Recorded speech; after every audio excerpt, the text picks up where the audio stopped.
کہتے ہیں صحابہ نے میلاد منایا، صحابہ نے یہ لیٹیں چھپا کر رکھی تھی حضور سے، جو اپنے باپ کی گردنیں کاٹ کے لائے وہ لیٹیں اندر رکھ کے آئے تھے،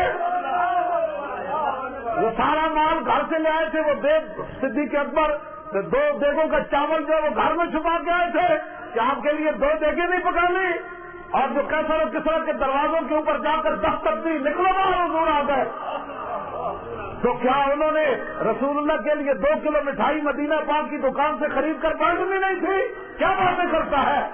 جو صحابہ نے میلاد منایا وہ تو سوچ بھی نہیں سکتا کہ نہ اس دھرتی پیدا کیتا ہے نہ جان نہ سارا ورگا، نہ کوئی ہویا نہ کوئی ہوگی نہ چارہ یارہ ورگا، طلب جس کی صدیوں سے تھی زندگی کو، اقبال کہتا صدیوں منتظر رہیاں کہ حضور کے غلاموں نے آنا کب ہے، سمندروں میں گھوڑے ڈالنے کب ہے، اور دریاؤں سے باتیں کرنی کب ہے، وحشی جانوروں کو کیا کہنا ہے، سنو ہم محمد عربی کے غلام ہیں، جو جنگل ہمارے لیے خالی کر دیا جائے۔ اقبال کہتا طلب جس کی صدیوں سے تھی زندگی کو، وہ سوز اس نے پایا انہیں کے جگر میں پایا۔ کیوں جی اس سے بڑا کوئی مبالغہ ہے کہ حضور حکم دے کیسر کس طرح کا معنی یہ ہے کہ آج کوئی بندہ آپ تلواریں لے کر امریکہ روس سے جنگ چھیڑ دے، ایٹم بم ہوتے ہوئے یوں یوں یوں یوں یوں کر رہے ہیں، یہاں ایٹم بم ہوتے ہوئے یوں یوں یوں یوں کر رہے ہیں، ایسے بھی ہوتا ہے؟ اسلام وہ ہے جو میں بیان کر رہا ہوں۔ بسم اللہ الرحمن الرحیم، اسلام یہ ہے من خالد بن الولید الى رستم و مہران و ملائے فارس، ہمارے یہ خالد بن ولید کا خط ہے کسرا بادشاہ، رستم، مہران اور فارس کے تمام بدماشوں کے نام، یہ اسلام ہے، یوں یوں اسلام نہیں ہے۔ کیوں جی؟ والسلام علی من اتبع الہدی، فرمایا سلام دیتے ہوئے جنہوں حضور کا کلمہ پڑھا۔ کیوں جی؟ جتنے کوئی لگے ہی رہنے دو، پھر حضور آئے کیوں؟ یہ کیا بات ہوئی؟ جہاں کوئی لگا کسی کو چھیڑو نہیں، اسلام تو ہے ہی چھیڑنے کے لیے۔ اسلام کبھی بدر میں لے جاتا ہے، کبھی اور میں لے جاتا ہے، کبھی خندق میں لے جاتا ہے، کبھی تبوک میں لے جاتا ہے، کبھی جناب کیسر کسرا کے دروازے، کبھی قادسیہ اور یرموک میں لے جاتا ہے، کبھی کربلا میں لے جاتا ہے، ہاں جی، اور کبھی نہیں ڈی چوک تو بڑی بات کی بات ہے نا، کبھی بیت المقدس کے اندر صلاح الدین ایوبی کو حج عمرہ کرنے سے روک دیتا ہے، کبھی محمود غزنوی کے 17 حملے سومناتھ کا مندر توڑوانے کے لیے کروا دیتا ہے۔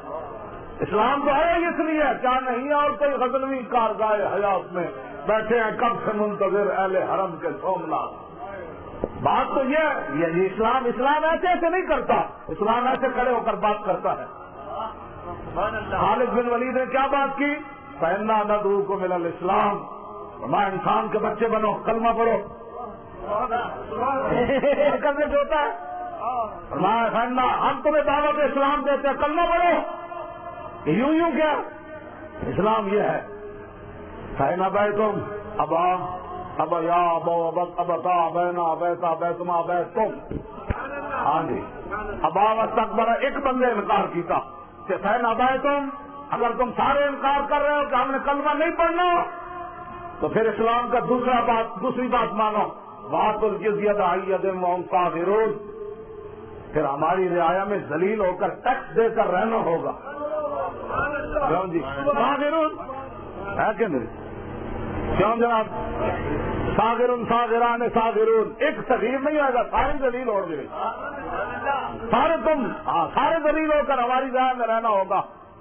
اگلی بات یہ ہے اسلام جو میں بیان کر رہا ہوں، یہ اسلام ہے۔ ہمیں کوئی زندگی 100 سال بھی جینا، مرنا کوئی نہیں، مرنا تو ایک دن ہے۔ غازی علم الدین کی ماں گئی نا ملنے میاں والی جیل میں، تو غازی صاحب نے کہا تھا جو مجھے رو کر ملے گا میں اسے ملوں گا نہیں، لیکن مائیں ہوتی ہیں، ماں پھر رو پڑی غازی علم الدین کی 1929 30 اکتوبر کو، پھر رو پڑی۔ غازی علم الدین نے بڑا تاریخی جملہ اپنی ماں کو کہا، ماں تو بالکل بھولی بھالی، تجھے سمجھ نہیں کہ بہت سارے ماؤں کے بیٹے پیدا ہوتے ہوئے مر گئے ہوں گے، کسی کو سانپ لڑا مر گئے ہوں گے، تو کتنی خوش نصیب ہے کہ تیرا بیٹا حضور کی عزت پر جان دے رہا ہے۔ 1929 کہاں اور 2017 کہاں؟ اور آدھی رات کے وقت غازی علم الدین نے اپنی ماں سے وعدہ کیا تھا، ماں لوگوں کے 20 بچے ہوں گے نا، 8 دن بعد مہینے بعد بھول جائیں گے، قیامت تک جب میرا نام آئے گا تو تیرا نام ضرور آئے گا۔ کہ وہ کون سی ماں تھی جس کا بیٹا ہنستے ہوئے پھندے پر جا پہنچا؟ نہ حافظ، نہ قاری، نہ مولوی، نہ پیر، تو کچھ بھی نہیں تھا۔ تو آپ بتائیں غازی نے جو اپنی ماں سے وعدہ کیا شاہ قوم میں، وہ ذکر ہوا کہ نہ ہوا؟ اپنی ماں کو کوئی نہیں ذکر کرتا، خان کے بعد پھول قبر پر کوئی نہیں ڈالتا۔ تو غازی علم الدین کی قبر پر ہم نے عرس کیا تو 10 منٹ کے بعد اتنا پھول جمع ہو جاتے تھے، وہاں ہٹانے پڑتے تھے۔ تو میں نے کہا اپنے باپ کی قبر پر کوئی نہیں ڈالتا، تو علم الدین جو دیکھ کر بھی قرآن نہیں پڑا ہوا تھا، پھول کیوں ڈالے جا رہے ہیں؟ میں نے پھر اقبال سے پوچھا، میں نے کہا اقبال اس کی وجہ کہ لگا کہ محمد سے وفا میں تو ہم سے رہے ہیں، یہ جہاں چیز ہے کیا لوح قلم پہ